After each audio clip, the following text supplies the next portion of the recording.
Ants are everywhere, crawling over everything. Counters, floor, my arms, just ants everywhere. I hate ants. No, I don't really. They're harmless enough. I mean, not like those red ones or the warrior ones. You know the ones I mean, from those old movies. Tropical explorers hacking around in the fake tropical night, flashlights flailing, illuminating jungle trees and jungle ferns and jungle vines. Only no one thinks to shine a flashlight on the ground and, uh-oh, here they come. Up from the ground. Look down, morons.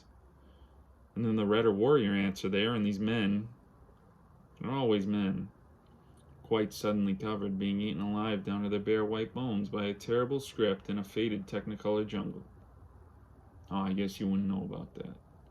Technicolor? Cinemascope? Showing my age a little. And what do the ants ever run across in here? Crumbs? A few. I keep things pretty clean. I straighten up because I just do, in order to deprive those industrious insects of a decent career in crumb harvesting. Maybe one ant has a real talent for crumbs in his family or her family. I'm not sure about ant gender possibilities. Anyway, the ant family for which this alpha is the breadwinner is grateful every night for the big crumb placed on their dinner table. Good for them.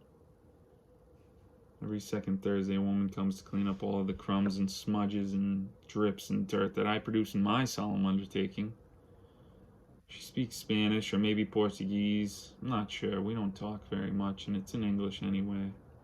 Because I don't have the decency to learn her native language. Well, if I did, she would probably be displeased. We're from different worlds, and she seems to like it that way. One big way I know we're from different worlds is she's proud of her work. I am not proud of mine.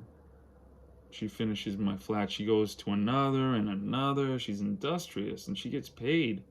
A little crumb from each formerly dirty apartment, and she collects all the little crumbs and smushes them into one big crumb, then brings them home to feed her loving family.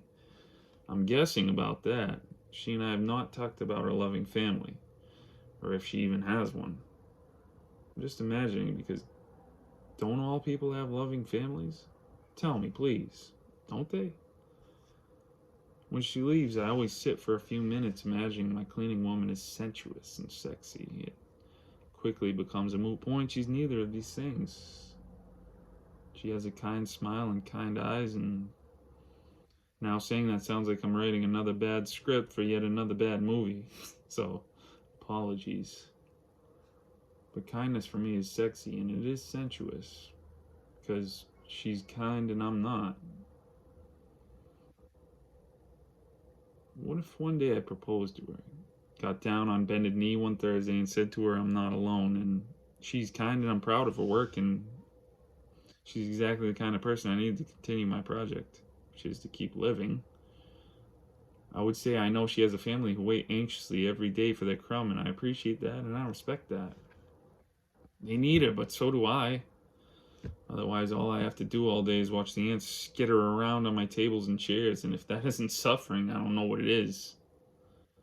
Then, after a few minutes of reverie every second Thursday when she leaves, I look around and see my apartment's clean and devoid of every living thing. And even the ants have packed up and moved out to look for greener pastures, meaning less well kept apartments.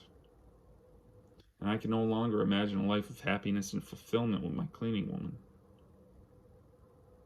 And then, just like that in Technicolor Cinescope movie, I'm eaten alive down to my bare white bones.